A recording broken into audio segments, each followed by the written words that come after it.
ವಿದೇಶಾಂಗ ಇಲಾಖೆ ಸೇನೆಯಿಂದ ಮತ್ತೊಮ್ಮೆ ಸುದ್ದಿಗೋಷ್ಠಿ ಆಗುವಂತ ಸಾಧ್ಯತೆ ಇದೆ. ಸಂಜೆ 5:30ಕ್ಕೆ ಮತ್ತೊಮ್ಮೆ ಜಂಟಿ ಸುದ್ದಿಗೋಷ್ಠಿ ಇರುತ್ತೆ. ಸುದ್ದಿಗೋಷ್ಠಿಯಲ್ಲಿ ಆಪರೇಷನ್ ಸಿಂಧೂರದ ಬಗ್ಗೆ ಮತ್ತೊಮ್ಮೆ ವಿವರಣೆ ಕೊಡ್ತಾರೆ. ಇವತ್ತು ಬೆಳಗ್ಗೆ ಒಂದು ಸುದ್ದಿಗೋಷ್ಠಿ ಆಗಿತ್ತು. ಬೆಳಗ್ಗೆ ಸುದ್ದಿಗೋಷ್ಠಿಯಲ್ಲಿ ದಾಳಿ ಪ್ರತಿದಾಳಿಯ ಬಗ್ಗೆ ಮಾಹಿತಿಯನ್ನು ಕೊಟ್ಟಿದ್ದರು. ಸಾಯಂಕಾಲ 5:30ಕ್ಕೆ ಮತ್ತೊಮ್ಮೆ ಪ್ರೆಸ್ ಬ್ರೀಫಿಂಗ್ ಇರುತ್ತೆ. ನಿನ್ನೆ ಕೂಡ ಸಾಯಂಕಾಲ ಪ್ರೆಸ್ ಬ್ರೀಫಿಂಗ್ ಆಗಿತ್ತು. ಇವತ್ತು ಬೆಳಗ್ಗೆ ಪ್ರೆಸ್ ಬ್ರೀಫ್ ಮಾಡಿದ್ರು. ಇವತ್ತು ಸಾಯಂಕಾಲ 5:30ಕ್ಕೆ ಮತ್ತೊಮ್ಮೆ ಸುದ್ದಿಗೋಷ್ಠಿ ಇದೆ.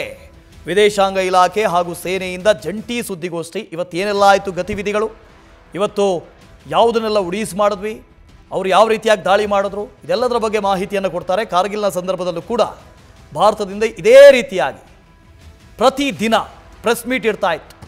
ಜನರ ಮುಂದೆ ಏನಾಗಿದೆ ಅನ್ನೋದನ್ನು ನಿಖರವಾಗಿ ಹೇಳ್ತಾ ಇದ್ರು. ಯಾವುದೇ ಮಾಹಿತಿ ಸುಳ್ಳು ಮಾಹಿತಿ ಹೋಗಬಾರ್ದು ಅಂತ ಅಷ್ಟೇ ಉದ್ದೇಶ. ಸುಳ್ಳು ಮಾಹಿತಿ ಹೋಗಬಾರ್ದು. ಅದೇ ಪಾಕಿಸ್ತಾನದಲ್ಲಿ ನೋಡಿ, ಯಾರು ಪ್ರೆಸ್ ಮೀಟ್ ಮಾಡ್ತಾರೆ ಅಂತ ಗೊತ್ತಿಲ್ಲ, ಅವ್ರು ಯಾರು ಅಂತಾರೆ ಗೊತ್ತಿಲ್ಲ, ಯಾವಾಗ ಮಾಡ್ತಾರೆ ಅಂತ ಗೊತ್ತಿಲ್ಲ. ಬಾಯಿ ತೆಗೆದ್ರೆ ಸುಳ್ಳು ಮಾಹಿತಿಗಳು, ಬರೀ ಇದನ್ನೇ ಮಾಡ್ಕೊಂಡು ಬರ್ತಾ ಇದೆ. ಇದಕ್ಕೆ ಪ್ರೊಫೆಷನಲಿಸಮ್ ಅಂತಾರೆ.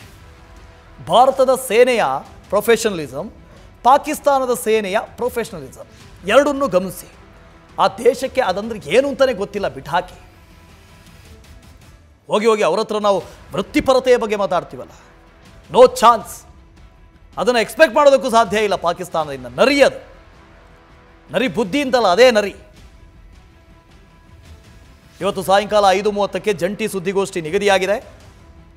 ಇವತ್ತು ಭಾರತ ಪಾಕಿಸ್ತಾನದ ಎಲ್ಲೆಲ್ಲಿ ದಾಳಿ ಮಾಡ್ತು, ಏನೆಲ್ಲ ಆಗಿದೆ, ಇದರ ಅಪ್ಡೇಟ್ಸ್ ಅನ್ನು ಕೊಡ್ತಾರೆ 5:30ಕ್ಕೆ.